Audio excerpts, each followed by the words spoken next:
Hey, this is Mo Lunsford at Union Grove Lumber Studios. And this is the Shed Geek. We want to welcome you to today's episode. Okay, so welcome back to another episode of the Shed Geek podcast, and super excited about today's guest, Zach. We had a chance to talk already a little bit, and this has been on my mind. So why don't you just introduce yourself and a little bit about your company to the audience? Yeah, absolutely. My name is Zach Garrett. I'm the founder and CEO of Liftify, and we help companies build a strong online reputation. Most businesses we work with, they do great work. They have a good reputation and word of mouth in their communities, people they've worked with, their customers, but most people are looking online today. So how do you get all of those happy customers that you serve and do great work for to go share that online and write you reviews so that you can get more customers? And that's hard to do, to get customers to do that. So that's what we specialize in as our core. We have some other products and services that we offer now to help companies drive revenue and efficiency. And we can get into that a little bit, but really focused on the reputation space and really believe, Shannon, that there's all kinds of things in marketing that change all of the time, but companies bought and sold stuff for thousands of years based on their reputation, and that is the center of everything. And now it's not just word of mouth, it's also online. So how do you help companies build a great reputation is core to what we do. The other side of me on the personal side, our company's based in Indianapolis, in the Midwest. So Midwest company, our whole team sits here in the Midwest. We've got a couple members from Pennsylvania to Chicago, but the majority of us are here in Indianapolis. Also have 3 young kids, a 4th one on the way. So busy life, both personally and professionally, as I'm sure many of your listeners are in that season of life as well. The other thing for me, faith is super important. Doing a great job for people, being a company that people are proud to work with. And we're in the marketing tech space, and that is not always known to be a reputable, great quality, great character companies that play in that space. And so it's really important to me as we build and scale our business that we display those values and treat people like they'd want to be treated, and take those Midwest values into the tech space. Dude, I love it. What a great introduction and such a great speaker. And probably the first thing that like, if I were meeting you for the first time, now the second time, and I think we should give a shout out, and if that's okay with you, like we actually met through Dwayne. So it's really nice for him to be able to set this up, Dwayne Burkholder, and connecting with him at the Shed Holler Bash. And this is a perfect example of network marketing, isn't it? Like, show up to the Shed Holler Bash, talking with Dwayne. Next thing you know, there's an introduction to Zach. And now Zach's going to be either already is working with several people in the shed space or going to continue to work with people in the shed space. I think you're going to be at the Shed Expo in Grand Rapids in Michigan in September. So that's going to be awesome. So you'll just have so much more exposure. So, but I think if I were meeting you for the first time, I'm going to ask you the question that I did then. How'd you get started in this? Did you just land into this? Did you go to school for this? Because that's not usually how this situation works. Yeah, that is certainly not my journey. I did always have an entrepreneurial itch. Started my first business in high school, had a little side business when I was in college, went to Purdue for business and marketing. So, I'm still in that lane, but was always pretty entrepreneurial, wanting to do my own thing, wanting to build my own business. But after school, I went to a big Fortune 1000 company. I actually worked my way up the marketing and customer experience digital kind of track within that company. And while I was there, I took over the process for running what they called their customer voice process. But is really their customer feedback, net promoter score. There's a whole theology companies use around surveys and how do we collect feedback from customers. And there was a agency and research agency they used, and I spent a lot of time with them, both executing and then delivering the results in the content to our leadership team. And so I really studied and became kind of a student of that and interested in how much effort people put into getting feedback. And while I was going through that in 2018, 2019, that experience in my personal life, we bought a house and we had to replace a roof. We put in a patio, we did the different things you do when you buy a house. And the only thing I didn't look at anybody's net promoter scores or those different things. What I did is I picked up my phone and I opened Google Maps and I just typed roofer. or concrete or whatever, shed. And I just started looking at reviews, and I was surprised at knowing that a lot of the companies that you would expect to get feedback from customers continually did not have a lot of reviews on places like Google, where I know data shows 95% of customers search for companies. And so it was kind of a two worlds, Shannon, that I was living in. I was living in this what I'll call internal feedback world, which has a ton of value and is an important metric, but it's not marketing. It's more like improve your customer experience. And I felt like people were really missing out on the marketing side of saying, hey, if you do great work, like people have to tell other people online. That's how people are looking today. They're not only asking their friends and family, they're also looking online. Or even if Shannon, you recommend somebody to me, the first thing I'm going to do is go look it up and make sure that, hey, before I call those guys, are they as good as that person said? And so you want it to be, you want to show up there and be good. So our journey, very different than most tech companies. We started organically. I just met with local business owners during COVID. Actually, I think I told you this when we connected before. When you have a great idea, what do most people do? They just sit on it for too long. So I sat on it for probably a year, just kind of pondering. I think there's something here with this Google review space. And then when COVID hit in 2020, all of a sudden I wasn't traveling as much. I was home. I was probably driving my wife crazy, just wanting to do things. And I was like, you know what? I'm going to reach out to some local companies and see if I can help. I think there's something here. And they were all at home too. They couldn't go in people's homes and do those different things. So they're wondering what to do. So we just started meeting with them one-on-one and asking, how do you collect customer feedback? Do you do internal surveys? Do you try to get Google reviews from your customers? How do you do that? And what we found was there's a lot of people that had a desire to get public reviews and feedback. They knew that it was important. They know people are using Google to either find or validate them. But what they weren't doing is investing in making sure that most of their customers left those reviews online. And so there was a lot of interest. So we started playing with some things, and I would love to tell you it was like beautiful and perfect from the beginning, but like most businesses, it was not that way at all. It was a real fake it till you make it. We had a few companies that said yes, and then we figured out, okay, let's grab some different technology. And I had a little bit of a tech background, so I could pull some things together to make it work. And we just started applying marketing principles, and initially with some COVID messaging, asking people to help during COVID, local businesses that are having a tough time. And what we started to see in the first couple of months with our first handful of customers that I was running kind of on the side was that not only did they start to get more Google reviews, which was true, but they started showing up at the top of the search rankings. More people started calling, and their close rate started to go up dramatically, because even if they had 3 competitors, you see when they have all those pictures and feedback and votes and way more than their competition, people almost have to go with them. They want to, even if the price is higher. And so especially for higher end products, like I think the shed industry is a good example. We work with a company, California Closets, that does a lot of interior woodworking and higher end, projects and closets, home offices, that kind of stuff. And they were one of our pilot customers that just saw tremendous growth in their leads from people finding them. And some of it was they were already being found. They just weren't always chosen, or people weren't compelled to call as quickly. And so they started to see real results, like revenue, new customers come through the door organically.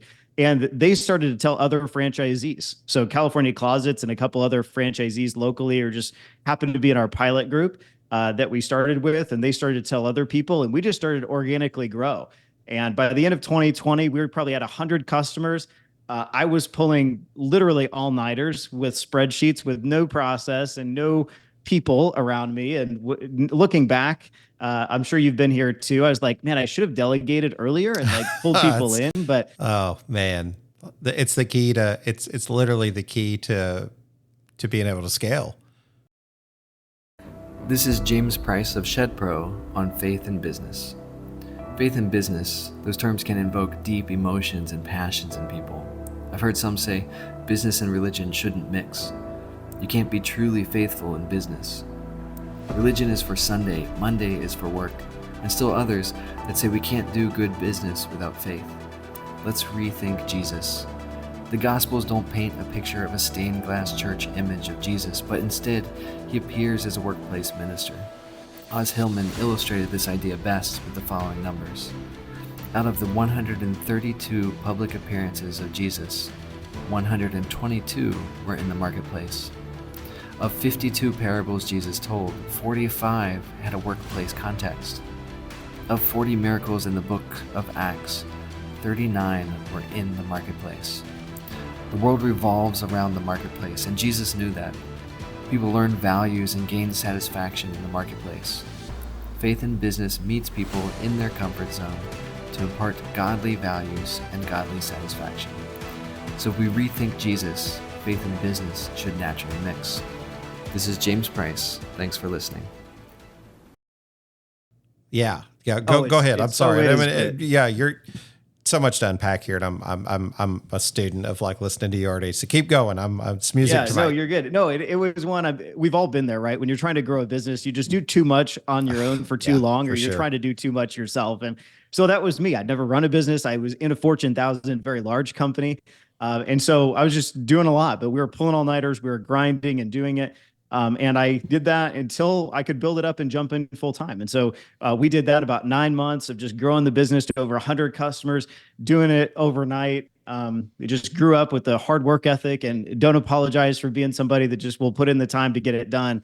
And so we built it up. And in early 2021, I took the leap of faith with 100 customers that, hey, there's really something here that we can go chase. And so jumped in full time, originally by myself, and we've started to build out a team. And fast forward 3 years later, we service about 1,200 local businesses across North America right now, mostly in what I would call the home services or the trade spaces. So painting, roofing, plumbing, sheds, those kinds of businesses. And really the problems we solve for people, the core product is helping them get public reviews to build a great reputation and get found and get more revenue. Secondarily, we've also started to implement tools to collect internal feedback, like those surveys I was talking about that are still important, and also some other optimization and revenue driving things around that center around the reputation. But that's where we are today. We've got a fast growing team, won a couple startup awards here in the Midwest. And, part of the time in the day-to-day, I'm sure you can relate, or some of the listeners, it's frustrating. It's hard. You always have things you're trying to do and you feel overwhelmed. But if you actually step back and look at where I was 5 years ago to today, I kind of can't believe it, that we're really building something special here. So I need to do a better job and just talking it out with you, that just stepping back and looking at it versus just having my emotions stuck in the day-to-day. And I'm working on that. But when you zoom out, really proud of what we've done, really proud of the work we do for our customers, and the kind of company we're building and the way we're serving.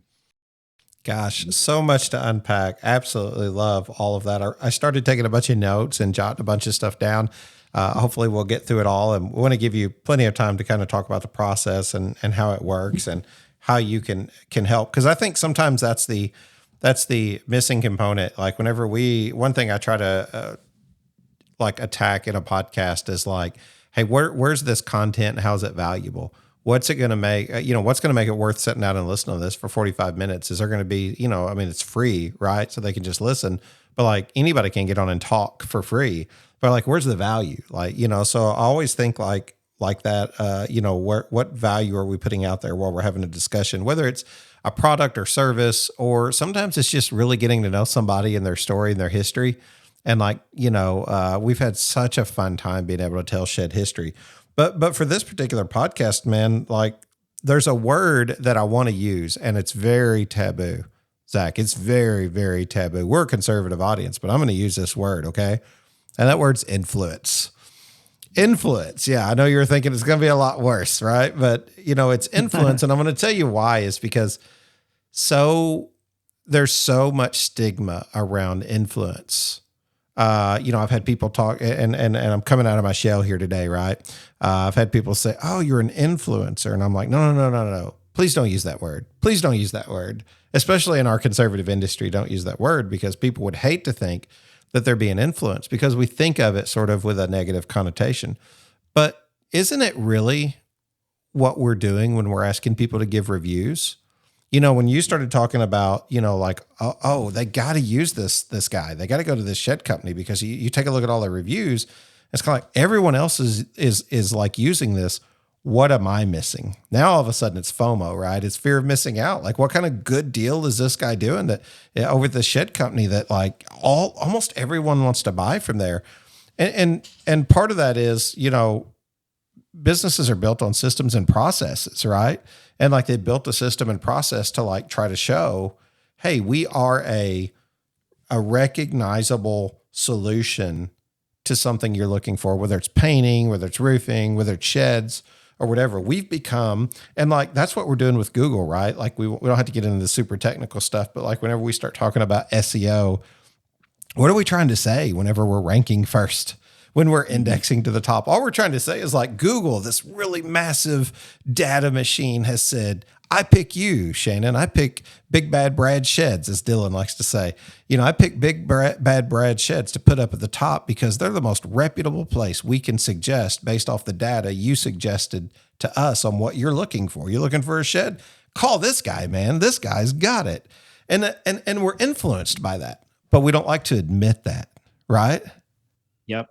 Yeah, totally. No, and I think the stigma is when you think of influence, you think of the bad influence, right? That's social media or people that, are getting paid to travel the world. You're like, that's not a real job, to be Right. an influencer.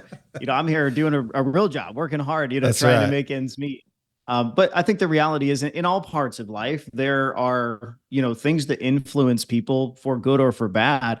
And we live in an environment today where when people are making buying decisions, they have access to more information than ever. And they're looking for more channels to be influenced. And it's not to persuade them or trick them to do something bad. In a good way, they have a lot of ways to look at information to get influenced and educated on the right path. And I think that's really what where I would steer the word influence is, and even what, a lot of what you're doing, it's influencing, yeah, but it's through education. It's through helping give people the information that they need to make the decisions they need to make. And so a shed company that has, True Points, one of our customers, Gabriel, that we work with, they are influencing more people with 250 reviews around all their locations versus the 70 they had before spread across their 9 locations. There are people every month that are influenced because they see the pictures people post of their shed. They read about how their teams did a great job. But really, what is it? Well, they're just being educated, right? That they're being educated. Wow, that's a beautiful shed. Wow, those teams do a great job. And every week somebody's voting for them online. And it's really educating, them on that you do a good job. And I would say that one of my favorite part of our company, my job, our team's job is helping businesses just tell their story to more people, just get it out there. Like most of our customers do great work. Most entrepreneurs, small business owners, they have a high quality tolerance. Like they want to do a good job for their customers and it's personal to them. It's personal for their personal reputation, right? And so it matters to them, but they don't always know how to just make sure everybody knows, that it's out there. And so really a lot of what we do is just help educate your market on the products and services that you do. And to the point on good versus bad, I joke with people that, hey, if you're a company that doesn't take care of people, that does really shoddy work, that, isn't somebody, we would not be a good fit because we're just going to amplify whatever you do. Right. So if you're not good, like you're going to see that, but that's not really what happens 99% of the time. Most of the time people are they do great work. It's just not out there. Oh, that's really good though. We amplify what you're already doing. So you got to have the foundation right. You can't build a shed without, putting down the right foundation on it. Right. And we always talk about that. We like to liken the marketing process to like building a shed. You know what I mean? Like, of course, a door is a perfectly good door or window, standalone product that can service, multiple, a home, a pole barn, a shed or whatever. But it's whenever you put all the rest of the components around it that it really makes the door more valuable. So like, these standalone products are good. And that's what a lot of people get sold on. Shout out to Gabe. Love Gabe, True Point, the guys over at Vinyl Structures and LuxGuard, what they're doing. They're an advertiser and they're an absolutely amazing company. Hello, shed sellers. Let's take a moment to discuss the shed customer and meeting their expectations. I remember growing up in the neighborhood where a certain percentage of the houses had well-manicured lawns and well-manicured homes. These were the type of individuals who felt it was important to purchase a well-constructed home or vehicle, or maybe equipment to help maintain the quality of the item. As shed manufacturers, we seek to provide a well-built quality shed. We want the customer to feel satisfied that their hard-earned money has been well spent on a product that will last. At LuxGuard, we believe adding high-quality rubber flooring to your line of sheds makes sense to the customer and adds value the customer can appreciate. With each year, sheds are becoming more complex. The customizations we are seeing are virtually endless. LuxGuard not only gives a complimentary aesthetic appearance for their shed, but also protects the floor from spills and keeps cleanup simple. Offer your customer the customer service they seek with LuxGuard. At LuxGuard, we are committed to delivering exceptional customer service and innovative products to help our customers achieve their goals. We strive to meet the evolving needs of the customers. To speak with one of our ready-to-serve customer product specialists, simply call 336-468-4311. To see our product and view an installation video, just visit our website at luxguard.com. LuxGuard, the floor that lasts a lifetime. Like, if you're not using LuxGuard, I would strongly consider it. And they got the best apple butter around, man. I've got to call Gabe because, like, he sent me a jar of it. I absolutely love it. So sorry about the rabbit trails here, but I haven't gotten a jar yet. I'm gonna. Oh, dude, you got to get a jar of the apple butter. You got to get a jar. You got to talk to Gabe. Tell him Shannon, not his brother Shannon, but like the Shed Geek said this apple butter's to die for. You're gonna love it. So, so yeah, so many things. I mean, I want you to take, the mic, of course, here, Zach. But, I got some questions that kind of come to mind based off of what this is. I got to thinking, I saw a meme the other day that was like, being an adult basically just means you have a guy, right? Like a roofing guy, or a paint guy or a mechanic guy or something. So whenever people's like, man, I need to get this work on, like, I got a guy. And everybody's got a guy. There's even these business networks. I'm sure you're familiar with, like BNI and these different business networks. There's even like I got a guy, I got a gal, like there's these other networks. Yep. And that's what they're existing for, is to kind of like do that. But that's more like in-person network marketing. This really focuses on the online presence, and like, especially post-COVID, the online presence does not separate us, even though we're in the shed industry and sort of this conservative field. Like, we've got to be able to play in that arena. How do you address that? Yeah, absolutely. Well, I think go into the data, and most of the time, especially more traditional industries or industries that maybe are not as forward looking in the tech space and doing marketing, when you show them the data that 97% of consumers read online reviews before they buy from a company. Wow. When you see that 75% of consumers read businesses' replies to reviews before they buy from a company, when you see the data that 33% of people have turned down a job with a local business because of negative reviews online, when you actually look at the data and you think about every customer that you go to, even if they say, hey, my neighbor Shannon down the road, I was at his house, he's got an awesome shed, he told me to call you guys, and I'm interested in getting a shed. Even if they did that, 97 out of 100 of those conversations, that person will have looked you up on Google and read your reviews. Wow. Before you showed up. Then that's also probably how they found your phone number, by the way, is they looked at it and they went and found your phone number there and they read your reviews. And so I think what oftentimes surprises people when we start to work with them is they had no idea that so many people read reviews, and so many of their customers they're already working with are reading their reviews online. Another stat that really blows people's mind is I'll ask you to kind of put you on the spot. Sure. How many times do you think a review that's posted for a local business is read in the first year? How many times is it on read average? On average in the first year? Oh gosh, I don't like by percentage. Is that what we're saying, or actual number? No, just number of people that read that review in the first year, just on average. Man, I don't know, 15. 500. Really? 500 people. And if you've ever left a review, I've done it for businesses. Oh yeah, I just got one times. The other day. I leave reviews because we're practicing what we preached, and Google will send you alerts and kind of counts. I have one picture that I posted for a videographer we used for some videos a couple of years ago. And I just got an alert from Google that said, hey, thanks, your review and pictures have been viewed 1,000 times by people on his page. So every review you get, if you think about all the advertising, the conversations, people talking about your brand multiple times a day, people are probably viewing your page and either making a decision to call or most of the time not making a decision to call, right? Either they're not ready or they're researching or whatever, or it's just not compelling enough. And so when you start to really understand that regardless of what your business model is and what you've done in the past, your reputation is more than just the word of mouth. It has to be online as well. And you've got to get it there because that's where people are looking. And I won't put you in this generation, Shannon. I'm 33. I'm in a generation where I would rather chat somebody on a website or text somebody than to call them. Right. And so it's just that research and looking online.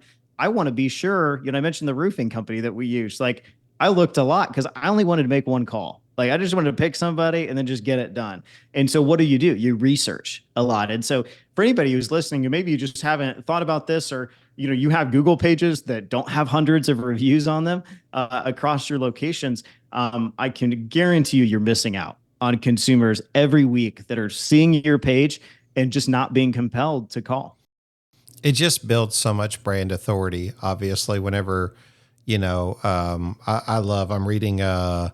reading Leaders Eat Last right now by Simon Sinek. I'm a big Sinek fan because I definitely love some of his, the Find Your Why and all that. But particularly on that is like, certain things evoke certain emotions. This is something that we preach in our own marketing speeches and things like that. Buc-ee's is a perfect example. You're a Midwest guy, but I imagine you travel. I don't know if they're in Indiana yet, but they're down in Tennessee. There's one coming to Southern Indiana. There? It's a big deal. Okay. Big deal, yeah. Well, I mean, and you just know what it stands for immediately, right? John Deere, Harley Davidson, you know what I mean? Like brands, Coca-Cola have built themselves basically on this trust and this influence. But whenever you're a small, agency, when you're a small company and you're trying to build that brand recognition, that's not quite got that global or national elite status. Maybe it doesn't even have like that status locally that you've built yet, that you're trying to build. I mean, that's essentially what you're doing with these reviews is you're saying, hey, call your neighbor because the neighbor is going to be a better salesperson than I'm ever going to be, right? Like if you come in, I'm going to tell you about the product, but you're probably going to go through the song and dance that me and my wife go through. I don't know if you said you was married, Zach. Do you and your wife do this? It's like you pull up to the car lot and like I've got my hand on my wallet and we're doing the back and forth. Like who's talking to him? He's coming over here. Which one's going to do we got to do the thing. You know what I mean? Because you're already, conditioned or conditioning yourself to like have to do the talk, right? And you just kind of want to cut through it. And like consumers are finding a way to say, wait a minute, all this information's available online. And I'm kind of skipping through some of that process and I'm vetting who I even want to talk to begin with anyway for a potential sale on a shed. Yep. Yeah, absolutely. I thought you were going to ask about the dance of trying to figure out what to do for dinner. That's like my like hardest conversation. I'll just go to the reviews. I usually just go to the reviews between my wife and I. Well, the other point too, even not in local, I think it's also important for people to think about how everything around us, our behavior has changed over the last, especially 5 years. Think of like today as we're recording this is the last day of Amazon Prime Day, right? My wife has already bought a car seat today based on reviews on there. People look at it on Amazon, even Netflix or any, algorithm of any content that you consume is really all based on reviews and ratings at this point and what other people have said about them. And it is just part of our buying behavior in everything that we do. And I would say the higher dollar amount that you're selling, the more true that is. If you're looking for lunch, you're going to spend about 5 seconds, finding something that looks okay and then just going. If you're trying to spend $10,000 on a discretionary spend or $20,000 on doing something in your home, you're going to spend exponentially more time researching, understanding, trying to figure that out. And if you're the company on the other side of that, you're trying to figure out how do we get found? How do we look like, get some bias or influence to be kind of their top runner as they start researching? And then lastly, how do we make that research period as short as possible? How do we take our time to lead, time to close down as soon as possible? And building a great reputation, part of why we're so passionate about it is I've just seen it play out in businesses where you get found, now you're getting chosen, now your speed to lead and speed to close is so much faster. people are choosing you. And it's no secret sauce or magic bullets, right? It's just, hey, we've got a great reputation. Look online, it proves it. And people are absolutely influenced by it. Managing your rent-to-own contracts just got easier with RTO Smart. Designed by leaders in the rent-to-own storage industry, RTO Smart was handcrafted to enable you with the tools needed to manage your own contracts your way without using a third-party rent-to-own company. RTO Smart is your one-stop shop, allowing you to generate contracts and manage customer accounts from start to finish while maintaining simplicity and flexibility. Call us today at 316-618-9396 or visit our website at rtosmart.com to schedule a live demo and discover why RTO Smart may be right for your business. We're already seeing that with some of the companies that we work with who are doing a great job, and they have like that long-term SEO strategy, but then they're also, they're top on their GMB, they're top on ads, they're top on organic. But then you go to their website and you see, wait a minute, they've got a lot of other stuff that they're working well, like reviews, that, you know what I mean? Like they're using all the top tier things to be able to access getting as much influence as they can to show that they're a reputable place, maybe not even a reputable, the most reputable place that you would want to shop from. And that's kind of what everybody, that's what Google and like all these search engines and, YouTube or DuckDuckGo or any of, that's what they really want. They want you sort of competing for that space so that they're getting the best brand value that they can possibly suggest to someone, because that's building their own value as like, it's already working. Well, it's common vernacular whenever we don't know something to just say, go Google it. It has been for 10 years. It has, so like, they've already built their reputation on that. So like now they're able to build further with more consistency, with just, people with proven processes and things like that. There's got to be some data here, I'm guessing. Zach, are you a big data guy? There's got to be some data that kind of shows you're spitting out some different data points there that shows what these people are doing. How are you capturing that information, or is that your unique value proposition? Tell me what the process looks like. Yeah. Well, I think the data is very clear that people look at this stuff online, even if that's not how you buy. Your potential customer, and you're missing out on customers if you're not buying this way. That data is very clear and well studied. It matches trends in all kind of consumer behavior, that around, and will continue exponentially. As my generation, younger generations have buying power, you better be there, because if you're already behind, you don't want to fall further behind. And if you're in a lagging industry, like digitally, maybe some shed markets are like that too. There's also first mover advantage, so I think that's a real opportunity to take advantage of. As far as how our process works, the big question is kind of, twofold, right? The first question, that if I can hit on a couple like things that we see why people are resistant, to kind of going down this journey. So the big one is, oh my gosh, Zach, like what if I do this and I get a bad review? What if I start asking every customer, and out of 100 of them, I get a couple bad ones, right? Or people are usually like, what if half of them are bad? And they're so fearful of getting a negative review that they leave off so many positive reviews. And so a couple just stats to share around that. I think that's like the biggest mental blocker we see is just people that are risk averse. They'd rather just not risk it, and like have a bad reputation. Consumers trust brands that are over a 4.0. So Google has a 5-point rating scale. If you're a 4-star or better, you're considered trustworthy by customers. If you're at a 4.5 or better, there's really no difference to a consumer between 4.5 and 5. And honestly, if there is some variety in there, it's probably good, because it means it's authentic. It's like looking at an Amazon product that has 40,000 reviews and they're all perfect and there's no words. And you're like, this looks really fishy, right? It's good to have some variety. High volume HVAC companies we work with, as an example, that may have 5,000 reviews on a profile, they target to be between 4.6 and 4.8 is kind of their sweet spot. That's what they feel like Google responds to. And also with that variety, you are still getting 9.5 out of 10 customers that come through leaving reviews or leaving 5-star reviews, at that point. So the overall feedback is good, but it's okay to have some negative feedback. I would say it's actually good because it gives you an opportunity to respond and address it. Hey, they didn't complete the shed, they didn't do this, even if, even if it wasn't totally accurate, right, what the customer says. I know none of your customers would ever have that in this industry, but in other industries we work in, that happens. It gives you an opportunity publicly to respond and say, hey, I'm calling you, we're going to take care of this, or I'll be out. And that's marketing, that's showing your customer experience, right there. And I think people miss out on that opportunity to say, hey, when people are researching a company, they know that things could go wrong, right? Or they know that things might be missed, or a timeline might be missed, or whatever. What they really want to know is that if that happens, what are you going to do about it? Are you going to be somebody of integrity that comes back and fixes it and takes care of them so they're happy? Or are you going to be somebody that never shows up again, that they can't get a hold of?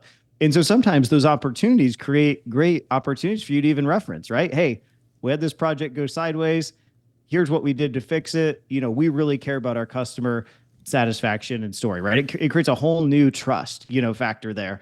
So I know that's a little off your question, but I think that, the first step in the process is to believe we should do this. Like, we should be the highest rated shed company in our state, in our region, by 10x, just like have that conviction, because we want people to find us, and we're not going to let fear of ever getting a bad review. We're not going to leave 99 great reviews on the table or off the table just for the fear of one crazy customer saying something untrue about us, because those 99 are way more valuable. I would take that trade any day. Absolutely. You give me 99 great reviews, I would take the one negative one. And so I think that fear, kind of makes people just hesitant to do anything.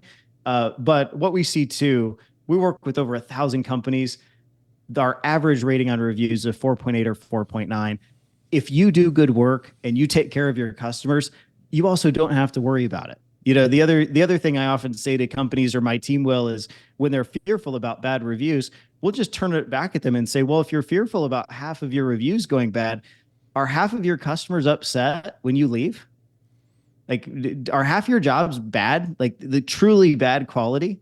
And of course the reaction is, oh, absolutely not. Like, it is rarely that someone is upset, at the end, like, we'll make it right. And so then we say, okay, well, what are you worried about? Just do it. Just ask the customer. You do great work. And so that's the biggest barrier that people face. How kind of our process works and how it's different than other kind of automated solutions out there.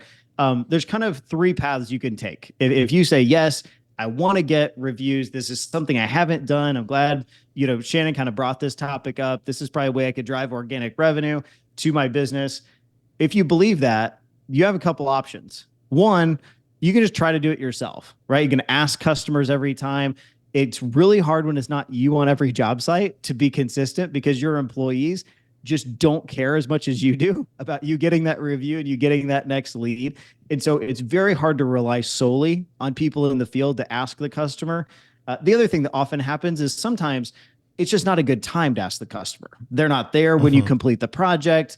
Our example, we had somebody like carpet clean our carpets recently, and they did ask for a review at the end, but my wife had like 3 kids doing dinner, just like, it wasn't a good moment for her to stop and pick up her phone and write a nice review.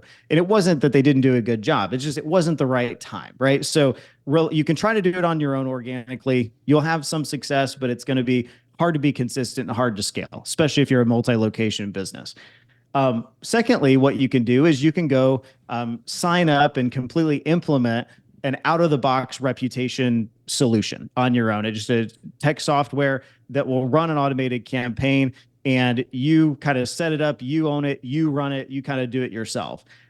That's kind of the traditional method that we are coming in and replacing in a lot of our customers, because the third way that we've kind of invented is you align with a company that actually thinks this is like the core center of all of your marketing, and we do it all for you, and we continually optimize it to make it better and run it like a marketing program. We don't do traditional SEO, PPC. We partner with those kinds of, agencies and companies, but we look at our business like that. That's my background on, I want to be excellent. And so you come to a company like Liftify, and we'll not only do everything for you, but we'll also continually use our 1,000+ businesses we're working with, optimize your campaigns, help you do it, make sure that each location's getting the reviews it needs, make sure that you're responding to your reviews, kind of taking some of that off your plate if needed, and doing that. And so if you're going to do it, those are really your three options. Try it yourself, implement your own technology and do it, which even Shannon, 10, 30, 40, $50 million companies that we work with in the trades have like one marketing person that has 12 jobs and everything from running social media to running local events, in fairs and trade shows. And they don't ever have time. And this is something that falls off their plate. So partnering with a company to do it for you can be really effective. And in a demo or offline, if for anybody that's interested, we can get into how do we do it, how's it different, why is it so effective for companies like TruePoint that we work with, or Robert with Newhouse and his group that's really implemented with great success. We've got great use cases and stories, and I don't want to take time here, but we really want to partner with brands that believe in this and say, hey, I want to grow, and like this is an area I think can really help my business grow. Introducing ShedHub, your ultimate shed marketplace. Are you in the shed business and looking to connect with more buyers? Look no farther than ShedHub. ShedHub is a game-changing, two-sided marketplace that brings shed sellers and buyers together in one easy-to-use platform. Think of it as the Amazon of sheds. ShedHub isn't just any ordinary marketplace. It's a powerhouse that ranks on the first page of Google's search results in 91% of U.S. cities. With over 1.2 million impressions on our website last month alone, ShedHub is where you want to be to showcase your sheds to a wider audience. And here's the best part. For a limited time, you can join our exclusive Next 500 plan for just $39 per month. Simply head over to geek.shedhub.com to sign up and start attracting more shoppers to your shed listings. As the Shed Geek, I am here to endorse ShedHub and invite you to join me on this journey to boost your shed business. Whether you're struggling with website visibility or simply want more eyes on your product, ShedHub has got you covered. Don't miss out on this opportunity to supercharge your shed sales. Visit geek.shedhub.com today and make your mark in the shed industry with ShedHub. Yeah, so you addressed one thing that I was going to bring up, which was kind of like the customer motivation side of things, how you motivate the customer to be able to do that. And it sounds like you're taking sort of a lot of that on from an agency perspective. Like you said, we talk to marketing agents at different companies all the time. So a lot of times they'll say, we like what you're saying, but like, I'm just one guy. I can't really convince, the company to do this or to do that or whatever. And so I'm trust me, I love agency. I love, the idea of using third party, because I know that, as we just talked about, the ability to scale is the ability to let go. It's what you saw in your own, and that's the ability to trust people and let them do it. And then everyone's seen the telephone game. You know what I mean? Like the vision always gets farther away. And by the time you get to the 30th person, like whoever the CEO is saying, no, that's not at all like the intent of what my words were, even though you might be technically doing it the right way. I need to get some buy-in. I need to get some ownership from you. And if you have that ownership mentality, you sort of understand the whole vision of where we're all going. But I'm a fan of like, even we talked to I want to see if I can dance around this. I talked to a large CEO, large company recently. And I was joking with them about doing their marketing, and they're like, "Well, we have our in-house marketing person." And I was like, "I get it, but you got some vulnerabilities on your website." And I was like, maybe I just went too big and shot my shot and lost completely. And he was like, we're redoing our website. And I was like, I just wanted to point out that like even big companies still have issues that, you know what I mean? They have to rely on other people to do, even if they have people hired in a job. So I'm a fan of agency. I love what you do. I think people should use agency to be able to accomplish things. But how do you motivate that customer? What is your process, or do you not want to give all the details away? Just let's give them enough so that they'll give you a call, Zach. But what's that process look like from the agency perspective of what you're doing to motivate that customer that they can't do individually?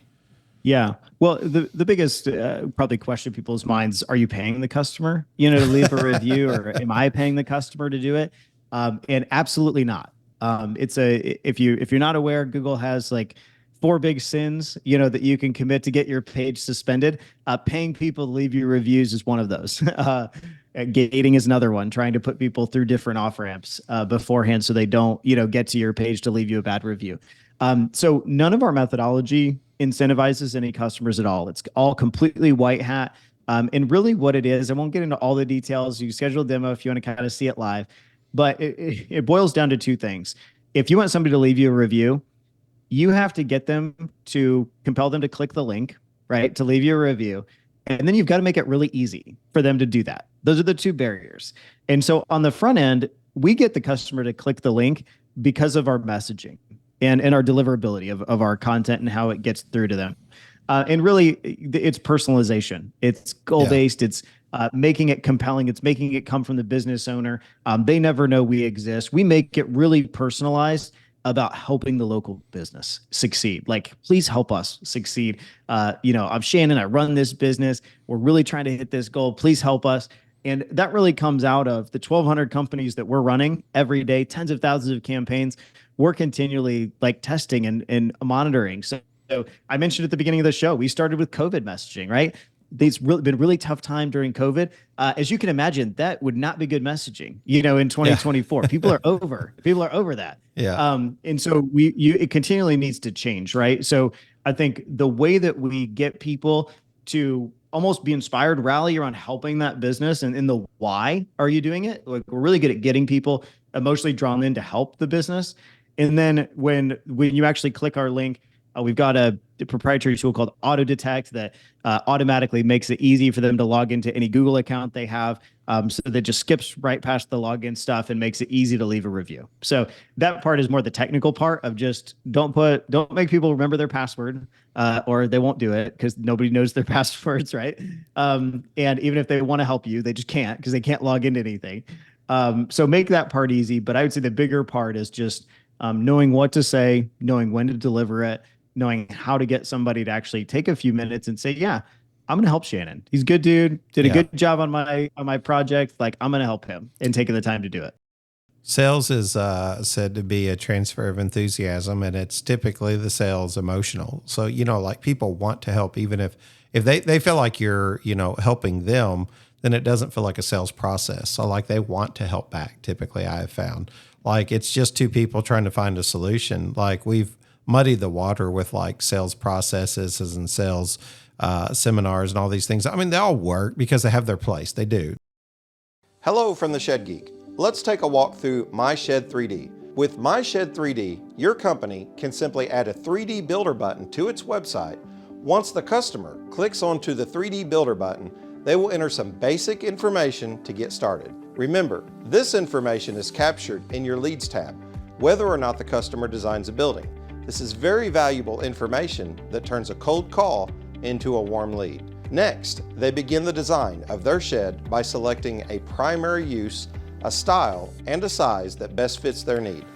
My Shed 3D has multiple styles that are available and consistent with traditional and barn styles within the shed industry.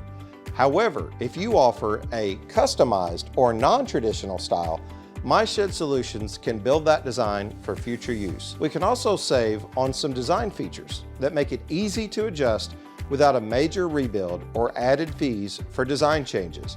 For instance, want to offer a steeper roof pitch? Just navigate to the Settings tab. Then click the Building Models. Click Edit Building and just enter the new roof center height, and the design changes will reflect on this style option. This will save you thousands versus traditional design changes that need to build a whole new style to match your design. From here, simply choose the style, siding, and color. Then choose a trim and roofing style and color. Next, let's add a door. That was goofy. Next, let's add a door. It is required to add a door to move forward with the design, as at least one ingress-egress option is necessary. Then add some design changes for personalization. Maybe some windows, or a porch, or some interior shelving. Next, just click Save Design and the customer will receive an automated text with all the features of the design to the email address entered at the beginning. From here, they can edit the design, view the details of the design, pay now to order the shed, or click Rent to Own to complete the necessary steps to purchase a shed they designed with My Shed 3D. The design enters the admin panel as a quote, and this is where the manufacturer can update the progress of the design once a deposit is taken. My Shed, from design to delivery, we have you covered. We're strong as the most the weakest link, as they say, right? So like there's a common denominator that like we just got to get people up to that like sort of understand things on a basic level. So like those things have their place for sure, but it still comes down to a great salesperson can just make or break so much about your company, especially in the kind of industry that we're in, because oftentimes they are the biggest representation. Matter of fact, your sales force, if you've got 70 dealers out there, they probably have a bigger imprint than you do. They have a bigger, branding tool at their disposal as a combination than you do from the corporate headquarters, because they're representing your product all the time. So like, imagine being able to like just multiply that with great reviews from each one of those locations. They become your best salespeople, honestly. So like, I think reviews and referrals are highly underutilized in the shed space. I know my buddy down at Shed and Carport Pro down in Kentucky, Charles, he talks about it all the times. Charles Hutchins, he will talk about like how your customer can be your best salesperson. So I love what you're doing. Before we get into any personal questions or anything like that, I don't know how like 45 minutes goes by so quick, but we'll keep this thing rolling. First things first, how do people reach you? That's the most important. If they want to get a hold of you, ask you a question, do a demo call, how do they do it? Yeah, well, I think for the Shed Geek kind of listeners, and we will be at the Shed Expo in September. So kind of now through the convention in Grand Rapids, anybody that wants to try, who heard about us on this podcast, it is there. We're going to give kind of a special offer to, if you try Liftify, we will actually run our process for all of your past customers. So we want to give, I told you, Shannon, this is like the best thing we could do is take all your great work and go get those people to leave you reviews and give you a great jump start into getting a rhythm on this. So that's number one. We want to offer that to anybody that's interested in kind of learning more. Happy to show you the use cases. We are in the industry, fairly young in the industry. We've got a few handful of companies, but we think there's a lot of potential in this space and a lot of opportunity. So from a website perspective, if you want to connect with us digitally, just go to liftify.com, just LIFT, ify.com, just lift and then ify.com. Fill out our contact form. Somebody from our team will get back to you there. You can also email me personally, Zach, ZACH at liftify.com, and that'll go directly to me. Or Nick on our team is kind of runs all of our shed customers through a demo, gets them started. If you want to call him directly, his personal line is 317-205-6677. So give him a call, and he can definitely help kind of walk you through anything and do that. So yeah, would take any personal questions. If it's okay, I'd love to kind of just share a book that I just finished that I thought may be relevant to our discussion that I'd like to share. Is that okay? Absolutely. So I just finished this book called The Power of Moments is what it's called. And it's really about why do we remember the moments that we remember in our life? And it has a lot of business applications to how to create both within your teams and your customers memorable moments that they will remember and really latch onto your brand.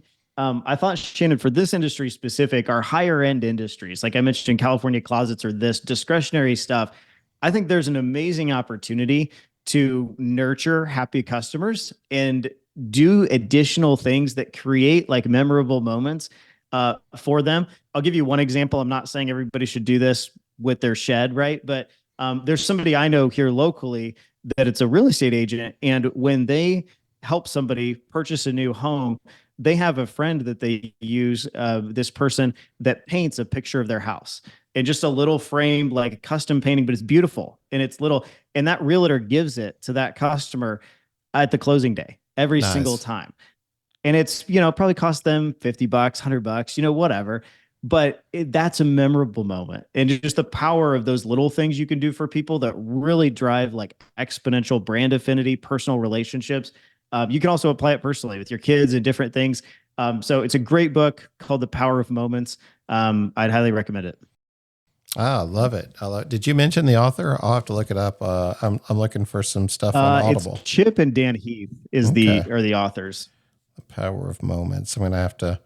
I've been spending some time in the gym lately, and I've been catching up on my Audible. So my account's not so far ahead now. I'm starting to look for some things to read or listen to. I love to do audiobooks, and then there's certain books that I like to get physically and just highlight. And this is one of those that kind of breaks down how to do it, how to implement it in your life to just really make everything around you that should be special, just take the time to be intentional, with those things. So yeah, sorry. I know that's tangent, you're good. But you're good. I like to use Audible for that purpose, as sort of a filter for which books I want to purchase and like go back through and really do a deep dive into them. I can kind of filter out some of those, based on car rides and gym time and everything else that I have a chance to do. So, who is Zach? I always like to, find out who is Zach. You talk about building the power of moments.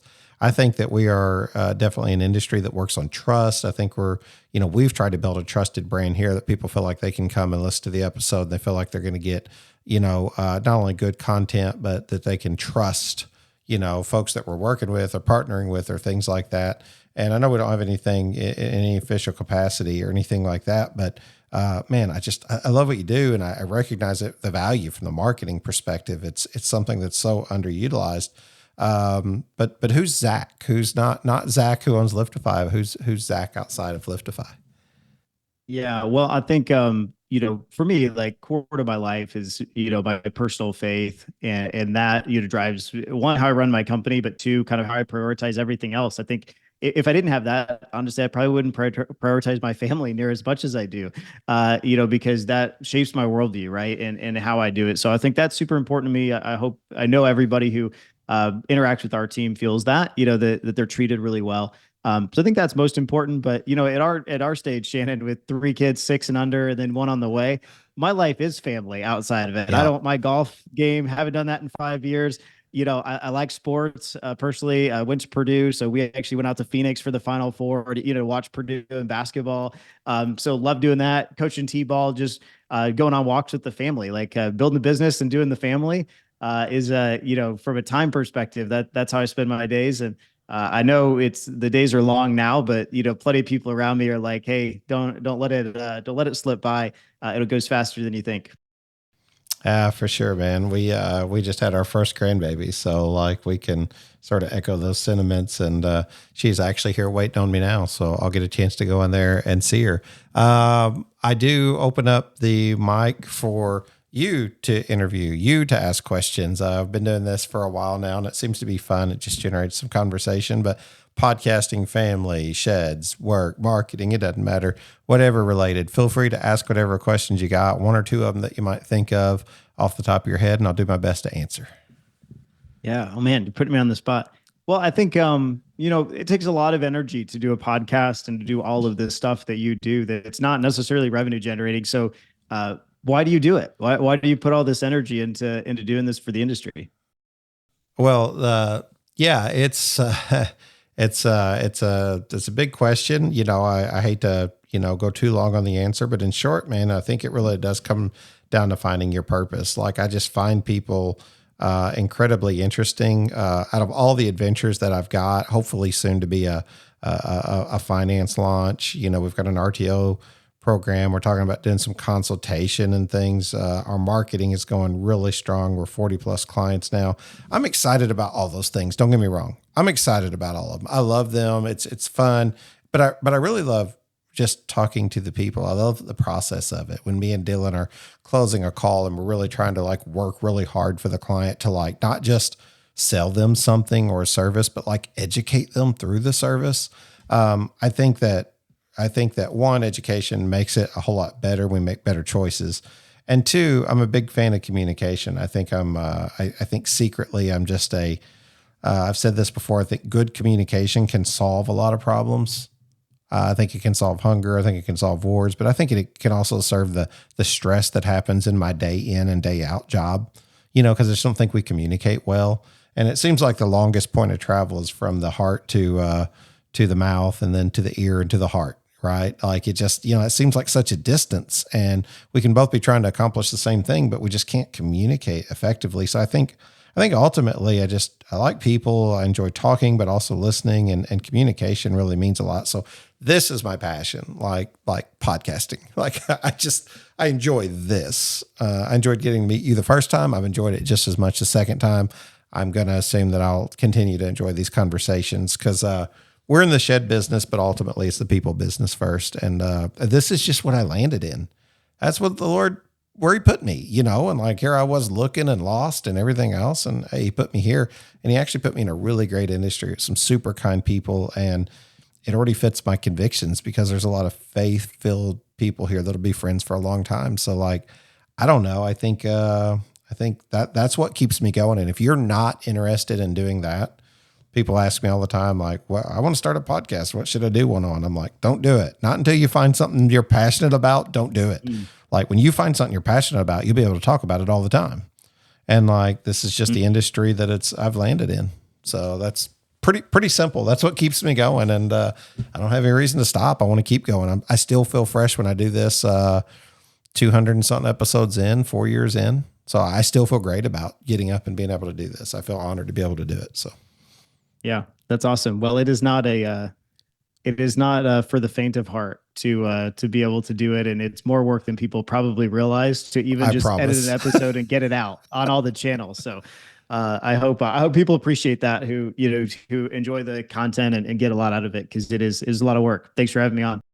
It really is. I appreciate it so much. I encourage people to give you a call. I've thoroughly enjoyed this. So we'll see you at the show, and they'll look for Liftify at Grand Rapids whenever they show up to the Shed Show in September.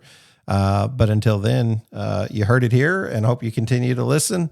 We just want to be able to push good content out with folks like Zach on today's show. So appreciate you being here, Zach.